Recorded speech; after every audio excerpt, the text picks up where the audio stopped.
আজকে 25শে ডিসেম্বর, ভাইয়ের ছেলের জন্মদিন। ভাইয়ের বউ ফোন করে জিজ্ঞেস করেছিল, দিদি বিরিয়ানি করতে পারবে?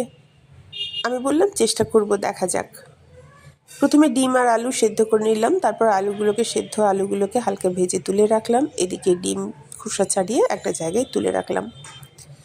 অন্যদিকে মাংসের সাথে নুন, হলুদ, লঙ্কার গুঁড়ো, আদা, পেঁয়াজ, রসুনের বাটা আর সামান্য একটু দই নিয়ে মেখে নিলাম। মাখার পরে এটাকে বেশ খানিকক্ষণ রেখে দেব। এটা যে যতক্ষণ রাখবেন তত ভালো, কিন্তু আমি আজকে খুব বেশিক্ষণ রাখার সময় পাবো না, কারণ ভাই মাংসটা আনতে অনেকটাই দেরি করে ফেলেছে। আমি ভীষণ ভয়ে আছি, ভীষণ টেনশনে আছি রান্নাটা কেমন হবে, কারণ এই প্রথম 7.5 কেজি মাংস আর 3.5 কেজি চালের বিরিয়ানি করা আমার। প্রচণ্ড টেনশনে কেটেছে সকাল থেকে, যে কেউ খেতে পারবে কি পারবে না বা কেমন হবে এই ভেবে। প্রথমে পেঁয়াজ বেরেস্তা করব বলে অল্প তেল দিয়ে পেঁয়াজটাকে ভেজে নিলাম। প্রায় এখানে 1 কেজি মতো পেঁয়াজ রয়েছে। এবার ওইখানে আরও একটু তেল দিয়ে মাংসের পিসগুলোকে আমি একে একে ভেজে তুলে নেব। মাংসের পিসগুলো যখন তুলব দেখব খুব বেশি মশলা যেন তার গায়ে না লেগে থাকে, কারণ এতটা তেলে মশলাটা লাগলে তেলটা পুড়ে যাওয়ার সম্ভাবনা রয়েছে খুব বেশি। মাংসগুলোকে খুব বেশিক্ষণ ভাজবো না। ভাই আজকে মাংসের পিসগুলো অনেক বড় এনেছে। সমস্ত মাংস সেদ্ধ হয়ে যাওয়ার পরেও খাওয়ার সময় দেখা গেল মাংসের যে হাড্ডিগুলোর মাথার দিকটা একটু মনে হলো যেন আরও একটু হতো। অবশ্য মনে হয় ওই মাংসগুলোর সব কিছুতেই হয় না। বাইরের থেকে যখন রেস্টুরেন্টে চিকেন ললিপপ খাই, তখনও দেখা যায় ওই জায়গাটা একটু যেন হয়নি মনে হয়। মাংস সেদ্ধ হয়ে গেছে প্রায় অনেকক্ষণ, 1.5 ঘন্টারও বেশি আমি মুরগির মাংস রান্না করেছি। মুরগির মাংস সেদ্ধ করতে কিন্তু এত সময় লাগেই না, তার উপরে ভেজেও নিয়েছিলাম আগে। আমাকে তো ভালো লেগেছে, বাকিদের কেমন লেগেছে সেটা তারা জানে। অনেকেই বলেছে ভালো লেগেছে।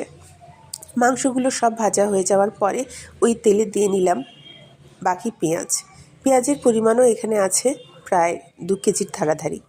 এবার পুরো পেঁয়াজটাকে ভালো করে ভাজা হয়ে যাওয়ার পরে ওতে একটা বড় চামচে আদা আর রসুন বাটা দিয়েছি। আদাও দিয়েছি 300 আর রসুনও দিয়েছি 300। তারপরে সেটার সাথে সামান্য 500 গ্রাম মতো দই দিয়ে আবারও ভালো করে আমি কষিয়ে নিচ্ছি। লঙ্কাটা আমি প্রথমে একদমই দিইনি, যেহেতু বাচ্চারা খাবে, ঝাল হবে, তাই ভেবে লঙ্কাটা কিন্তু দিতে পারিনি। টমেটোটা সেখানে ছিল না, তাই টমেটোটা একটু পরে দিলাম। টমেটো কুচিটা প্রথমে করা থাকলে প্রথম থেকেই দিয়ে নিতাম। তারপর একবার ভেবেছিলাম দই যখন দিচ্ছি টমেটোটা দেবো না, তারপরেও ভাবলাম না, টমেটো একটু দিই, নইলে কি আর মাংসের মশলা ভালো লাগবে। টমেটো দিয়ে কষানোর পরে দিলাম সামান্য ধনেপাতা আর ওই ভাজা মাংসগুলো।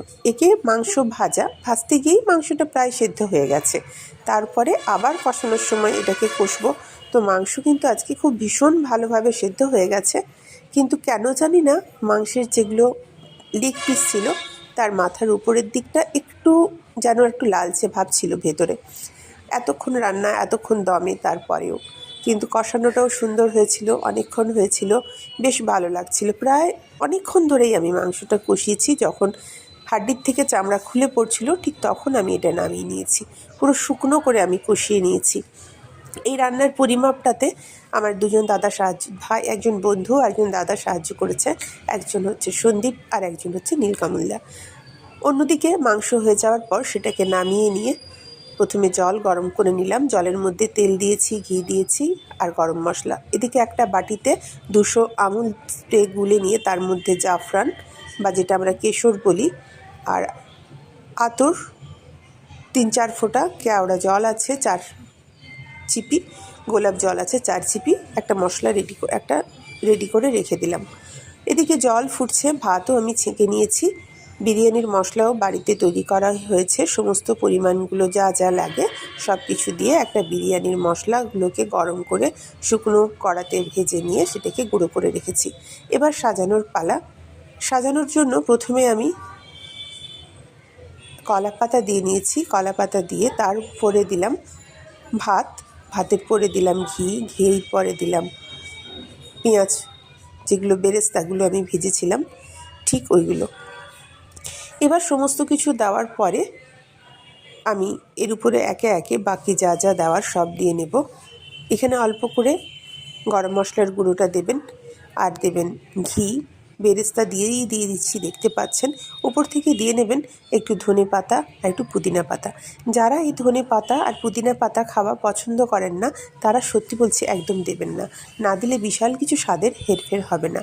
আর যারা ওই গন্ধটা বিরিয়ানির উগ্র পছন্দ করেন না তারা আতর, গোলাপ জল আর কেওড়া জলের পরিমাণটা একটু কমিয়ে নেবেন। আমি দিয়েছি আতর 10-11 ফোঁটা, আর কেওড়া জল 4 ছিপি, গোলাপ জল 4 ছিপি।